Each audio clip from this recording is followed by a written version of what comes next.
உங்கள் தந்திவன் தொலைக்காட்சியில் சின்ன திரையின் சிங்க பெண்கள் மாலை 7 முதல் 8 மணி வரை காணத் தவறாதீர்கள்.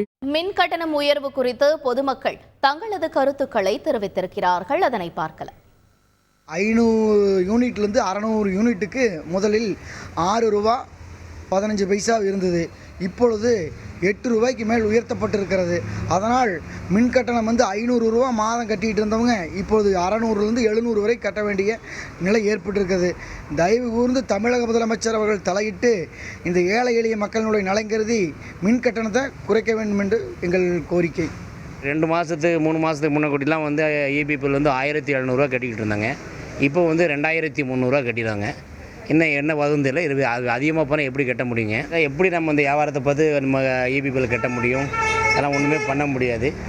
இதெல்லாம் ஒரு நடவடிக்கை எடுத்து தான் பண்ணணும். இதற்கு 600 நான் கட்டுறேன். ஒரு போனது வரைக்கும் இந்த 600 கட்டியிருக்கேன். இப்போ இன்னும் இது மேலே கூடிச்சுன்னா இதை விட கூட தானே எங்களுக்கு செய்யும். ஒரு 900 வர வாய்ப்பு இருக்குது அதிகமாக. இப்போ வருமானத்தில் 900 இழப்பு தானே எங்களுக்கு ஏற்படுது. விலையறனால மின்சார விலையறனால ஒரு இதுக்கும் எல்லாத்துக்கும் விலை தட்டுப்பாடு தான் ஆகுது. எங்களுக்கும் பொழப்பு பண்ணுறதுக்கு இல்லை. ஏன்னா விலை ஏறுறதுனால எங்களுக்கும் ஜாஸ்தியாகவும் சொல்ல முடியாது.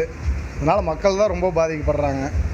இப்போ சாதாரண விலையிலேருந்து ஒரு 35 பைசா ஏறுது. இதனால் நீங்கள் எவ்வளோ கட்ட வேண்டியது வரும்? எவ்வளோன்னா 1000 ரூபா 1500 அந்த மாதிரி எக்ஸ்ட்ரா போகிற மாதிரி இருக்கும் எங்களுக்கு. உங்கள் தந்திவன் தொலைக்காட்சியில் சின்ன திரையின் சிங்க பெண்கள் மாலை 7 முதல் 8 மணி வரை காணத் தவறாதீர்கள்.